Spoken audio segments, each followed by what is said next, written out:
Bonjour les enfants! Bonjour. Aujourd'hui, on va parler des fleurs et de l'eau. Est-ce que vous savez ce dont les fleurs ont besoin?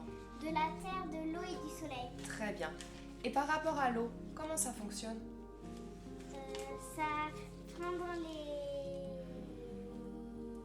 racines. Bravo! Ça prend dans les racines et après?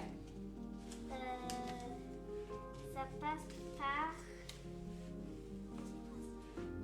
par la tige. Par la tige. Et comment ça fait pour remonter? Passer de la terre aux racines et des racines à la tige? C'est ce qu'on va voir aujourd'hui.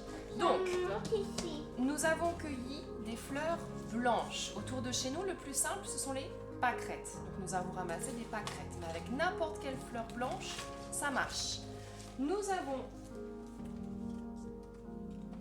préparé de l'eau colorée avec des colorants alimentaires. Ça peut être aussi avec du sirop, mais il faut que ce soit quelque chose qui n'empoisonne pas les fleurs. Donc, quelque chose que l'on puisse manger. Et on met les fleurs blanches dans l'eau colorée. Vas-y, tu mets les fleurs dans l'eau? Oui. Voilà, on met les fleurs blanches dans l'eau colorée. Ici, on a beaucoup. Et on va voir d'ici 2-3 jours ce qui se passe. Ou Ça, c'est la première expérience. Je vous montrerai le résultat dans 2-3 jours. Pour la deuxième expérience, vous devez dessiner des fleurs. Vous pouvez dessiner des fleurs simples avec 4 pétales ou des fleurs plus compliquées avec plus de pétales.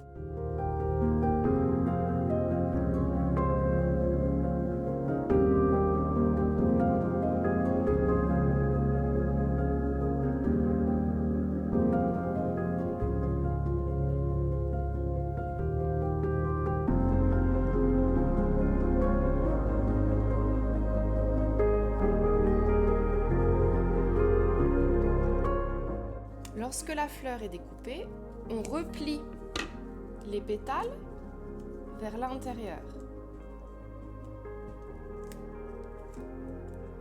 Voilà. Ensuite, vous avez besoin d'une assiette creuse, un bol ou un saladier avec de l'eau à l'intérieur.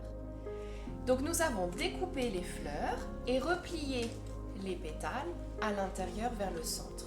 Maintenant, on va déposer les fleurs à la surface de l'eau. Pas dans l'eau, on va les déposer pétales vers le haut à la surface de l'eau. Et on va regarder ce qui se passe.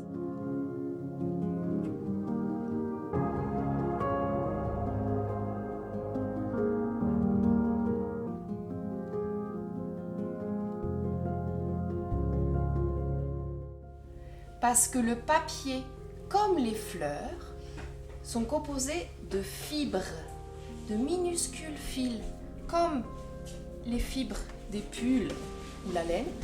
Et à l'intérieur, il y a des petits trous. Et ça s'appelle la capillarité.